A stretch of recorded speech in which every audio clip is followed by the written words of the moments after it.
Days after deploying Nigeria's troops to Benin Republic to quell a military coup in that country without authorization by the Senate, President Bola Ahmed Tinubu has now formally informed the Senate, written to the Senate, to get approval for deploying Nigerian troops to Benin Republic.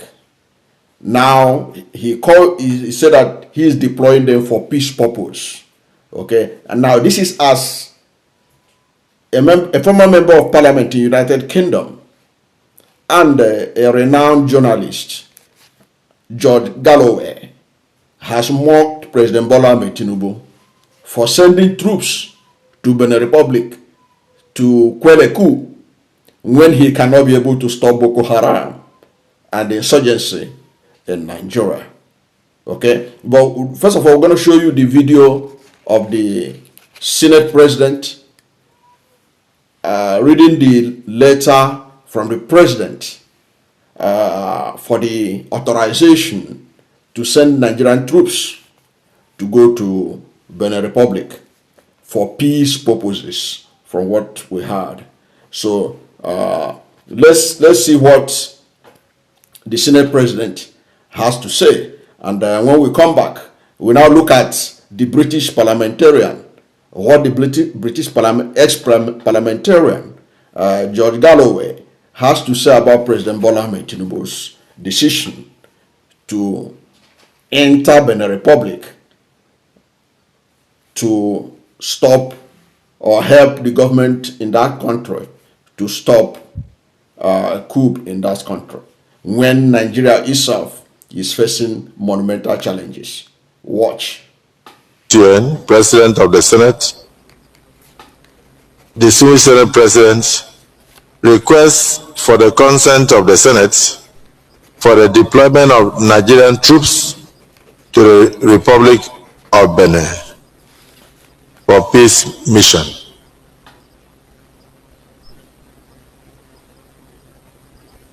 Pursuant to Section 5, Subsection 5, Part 2 of the Constitution of the Federal Republic of Nigeria 1999 as amended, I seek further to consultation with the National Defense Council,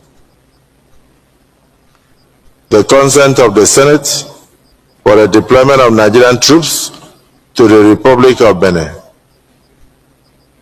This request is made further to a request received from the government of Benin Republic for the exceptional and immediate provision of air support by the armed forces of the Federal Republic of Nigeria. The distinguished Senate may wish to note that the government of the Republic of Benin is currently faced with an attempted unconstitutional seizure of power and disruption and destabilization of democratic institutions. The situation, as reported by the government of Benin, requires urgent external intervention. The Senate, considering the close ties of brotherhood and friendship which exist between Nigeria and the Republic of Benin, as well as the principles of collective security upheld within ECOWAS, it is our duty to provide the support as requested by the government of the Republic of Benin. While it is my hope that the Senate will consider and approve this request expeditiously, please accept, distinguished Senate President, distinguished Senators, the assurances of my highest consideration and personal regards. Yours sincerely, Bola Ahmed Tinubu, President, Commander-in-Chief, Armed Forces of the Federal Republic of Nigeria. This request for consent is committed to the Committee of the Whole for immediate action. That was the Senate President, Godswill Akpabio, reading the letter of authorization, seeking for authorization from the Senate, from the President of the Federal Republic of Nigeria, President Bola Ahmed Tinubu, so that Nigerian troops should be deployed to go and fight in Benin Republic to restore democratic order. But from what the letter is saying, he's deploying them for peaceful, to enforce peace. But we are made to understand that they have been involved in physical combat with the coup plotters in Benin Republic. And it was in that mission that 11 Nigerian officers were seized for violation of airspace in their effort to enter Benin Republic. They violated some countries' airspace. Okay. Now, but what is important is that President Bola Ahmed Tinubu did this without seeking authorization from the Senate. But the defenders of the president said that the coup happened on a weekend, on a Sunday or thereabout, and that the Senate couldn't have sat on a Sunday to authorize the president, because under the Constitution of the Federal Republic of Nigeria, you cannot deploy the Nigerian military for external aggression without authorization by the National Assembly.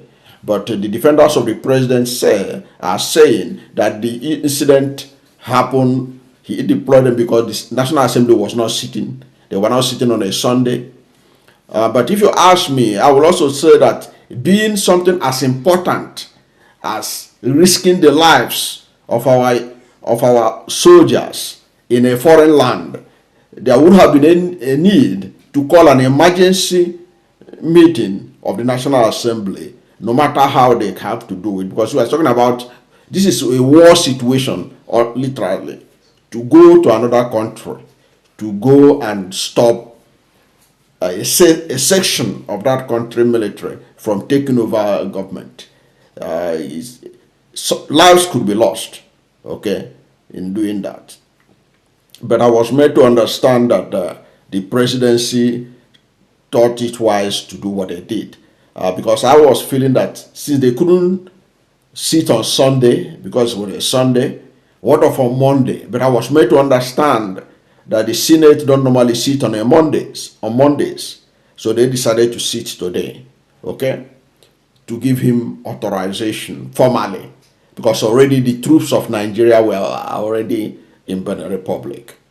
Okay, that's being said. Now let us go to the British journalist and former parliamentarian, George Galloway.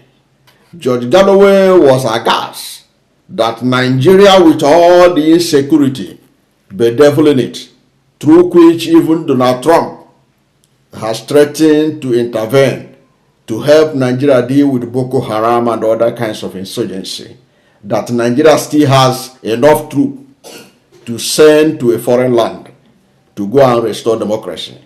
And in fact, they were saying that that was shocking, that a country that cannot be able to protect its own people, cannot be able to protect lives and property, doesn't have enough men to the level that America, Donald Trump want to help them, is now trying to keep peace, trying to save another nation. That's what Galloway is talking about. So we're going to listen to Galloway. After listening to Galloway, we got back. Watch. The Nigerian armed forces are being offered help from Donald Trump. So difficult are they finding it to protect their own people from ISIS and its chapter there, Boko Haram. So the Nigerian military can be spared to go and attack their neighbor, but they can't keep peace and stop ISIS in their own country. What kind of president is that? Well, it's a good question. I mean, Tinubu has very long-standing ties in the United States. Max Blumenthal and David Hundeyin, who's the latter is a Nigerian journalist, very famous, did a... That was George Galloway, a former parliamentarian and a prominent journalist in the United Kingdom, mocking President Bola Ahmed Tinubu for being incapable of protecting Nigerians to the level that Donald Trump offered to help Nigeria to take care of security in the country, and then had enough men to redeploy or to deploy in a foreign land. You know, he found this bemusing, and he's shocked that that is happening. And he was mocking. He said, what kind of president is that cannot be able to protect his own people, but he has enough men to go and take care of another country's situation? Of course, if you watch George Galloway's lengthy podcast, he made mention of the fact that Galloway, that the deployment that Tinubu did was in favor of France. That's what he was saying, that the deployment was in favor of France, that Tinubu was just doing the bidding of the French. That was what Tinubu was doing, was basically doing the bidding of France.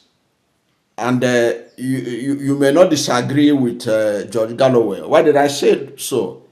Recall that on Sunday, December 7th, the president of France, I'm talking about Emmanuel Macron, in a tweet on X, in a message on X, was assuring President Bola Ahmed Tinubu that the French people are behind him in the fight against insurgency in northern Nigeria. It was on that same day, that seventh, where Emmanuel Macron was assuring Bola Ahmed Tinubu of the support of the French in tackling insurgency in Nigeria. That same day was the day that the coup took place. That same day was the day that Bola Ahmed Tinubu deployed Nigeria's soldiers to go to Benin Republic to stop the coup.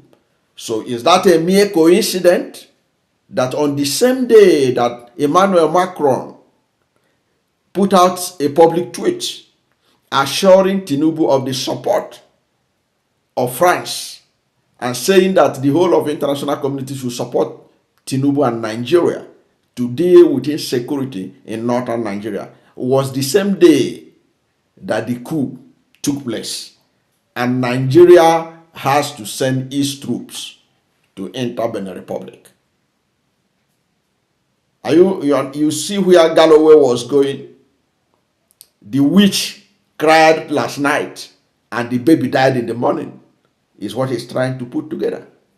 What does it mean? When the witch cried in the night and the baby dies in the morning. So that's, Galloway was saying that Tinubu was doing the bidding of France by sending Nigeria's troops to quell the coup in Benin Republic.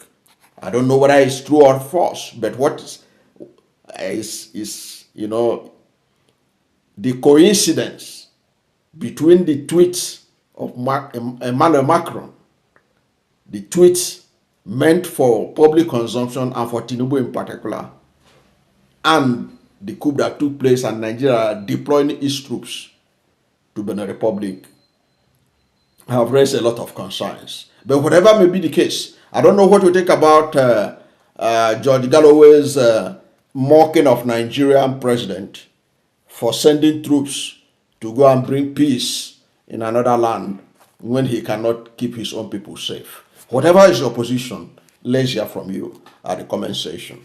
Thank you for watching this video, and if you are new to my channel, you have not yet subscribed to my channel, please subscribe to my channel, hit the subscription button, hit the notification bell. When you subscribe to my channel and hit the notification bell, anytime I have a new video, you'll be among the first to know. God bless you, and please don't forget to like this video, because when you like it, Google will rank it high and recommend it for more people. Thank you, and God bless you and yours.